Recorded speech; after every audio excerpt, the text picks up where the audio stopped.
Imagine you're in a time machine and traveling back to 2010, the year where you witnessed one of the greatest football that the world has ever seen, where each pass was like an art and each move was like a dance. This was a time when Barcelona didn't just play football, they turned it into a cinematic masterpiece, in which each actors were world-class and generated open spaces like true magicians.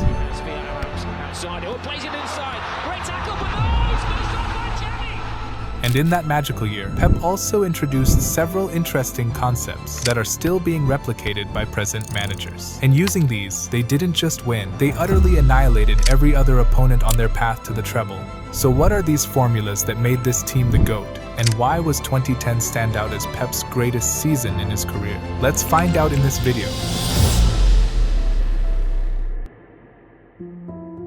If you look at Barcelona under Pep, the 2010-11 season was often highlighted as the best year for them, even though the preceding seasons were also marked by extraordinary success. The reason was the evolution of Pep's tiki-taka from an innovative approach to a more matured machine, and his key players like Xavi, Iniesta, and Messi were also on their prime, who were showcasing some of the best football of their career. And unlike previous seasons where they had moments of vulnerability, this season they used to dominate almost every game and had an average of 65% possession throughout the season, which was surprisingly 10% more than the second best side. And looking at their formations, they play a normal 4-3-3, but in possession, the formation often shifted to an asymmetric structure, where the striker and the right center mid dropping deep, while the right back playing as a winger. And along with this, every players were trained to position in such a way that they could always find passing options.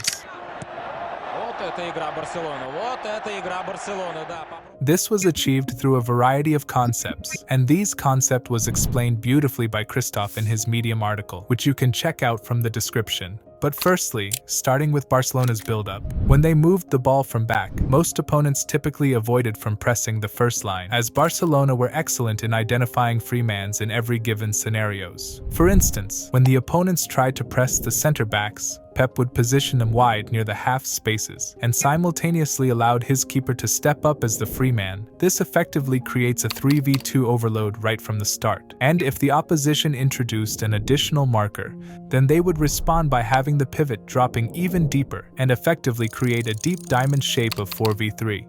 This helped them to easily pass around the ball in a circular manner, with an extra man always being available. And after successfully navigating through the diamond, Barcelona was also famous for its ability to create central overloads in the midfield. With Messi being the false nine, he would often drop back into the midfield, which eventually create a four-man diamond. And the purpose of this was not only to move the ball fluently, but also move the opposition markers along with it. This can be achieved by the combination of positional rotations and repeat passings. For instance, when the ball is with Busquets, due to Messi's free movements, he directly passes it to Messi, who drops deep, and due to his dribbling skills, it attracts more markers around the midfield towards him. So his best option is to make a repeat pass to the CDM, and as soon as the ball is played back, it creates an open space for Iniesta to receive the final pass and directly face the backline.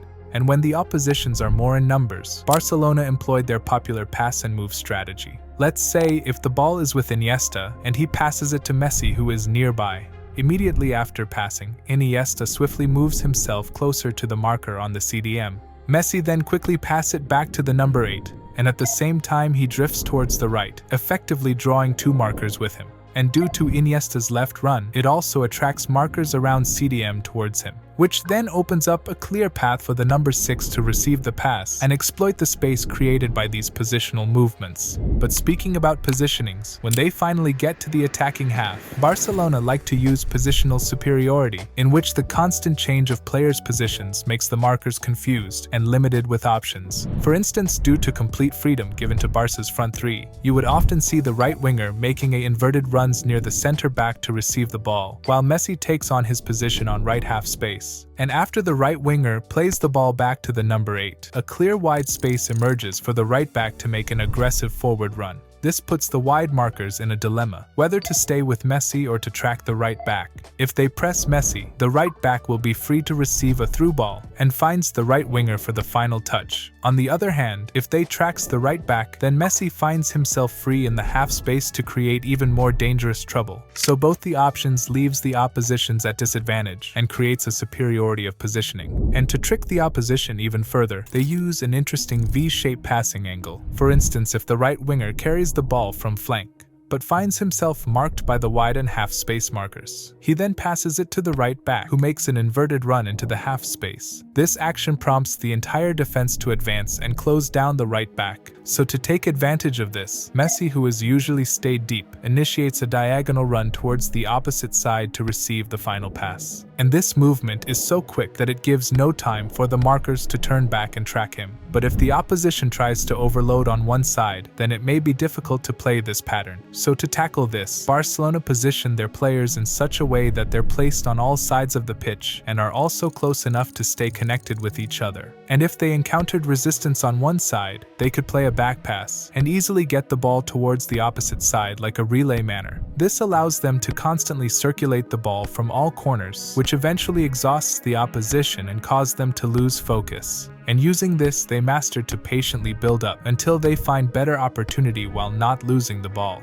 And speaking about losing the ball, you would rarely see Pep's Barcelona without possession, as their main aim was to always keep the ball moving within themselves. Even Pep himself have said, "Without the ball, we are a disastrous team, a horrible team, so we need the ball." So as soon as they lose the ball, they immediately implement Pep's 6-second rule, under which the players nearest to the ball would intensely press the ball carrier from all angles in order to win the ball within 6 seconds. So this gives a very less time for the ball carrier to find a perfect pass. But what if the opposition able to pass through the 6-second press? For that, Barcelona already had a well-prepared contingency plan, where they divide their players to counter-press into 3 specific zones, and these zones are categorized as the zone of intervention, zone of mutual help, and zone of cooperation.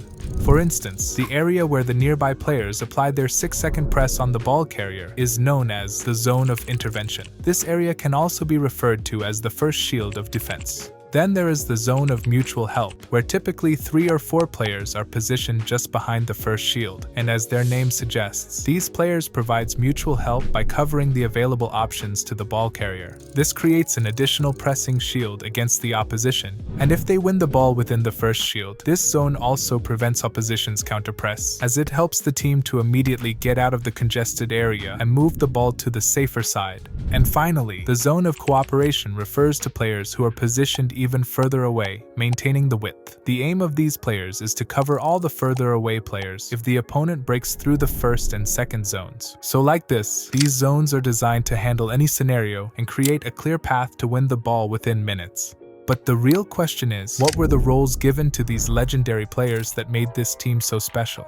So looking at the goalie, Valdés was more of a sweeper who played a crucial role in creating their deep diamond formation during the build-up phases. At defense, Piqué and Mascherano excelled as ball-playing center-backs who were pivotal in playing out from the back and smoothly transitioning the ball upfield. Besides them, the full-backs somewhat positioned themselves asymmetrically, in which the right-back Alves usually acts as a wing-back, who's known for his overlapping runs and crossing ability, whereas Abidal played a more traditional role, who often acted as a third center-back. This creates an ideal balance in the backline, allowing right-back to be more offensive, knowing there's an additional support for the center-backs. In midfield, Xavi and Iniesta also positioned themselves asymmetrically to each other, where Xavi on the right played a bit deeper, while Iniesta adopted a more of a number 10 role. He was the primary playmaker for Barcelona, who can create potential space out of nowhere. Looking at Xavi, his main job was to act as a bridge between Busquets and Iniesta to ensure a smooth transition takes place centrally.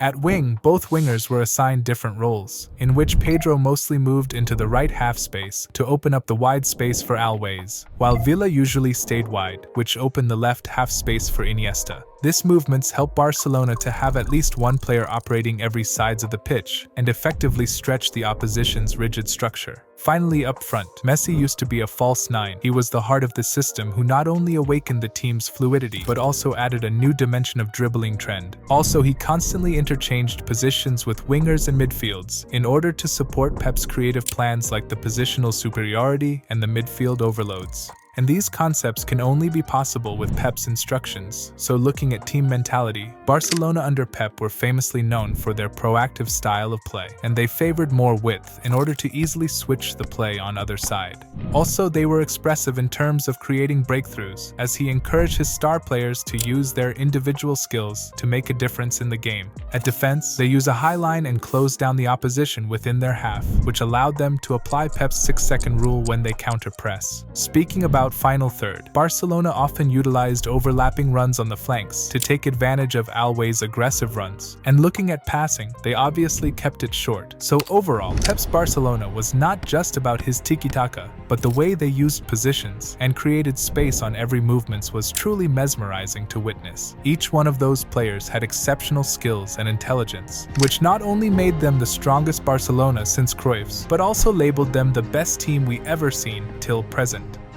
So hope you enjoyed this breakdown, and if you did, please support the channel by giving a like, and also suggest me more classic tactics that you want me to recreate. Thanks for watching, guys.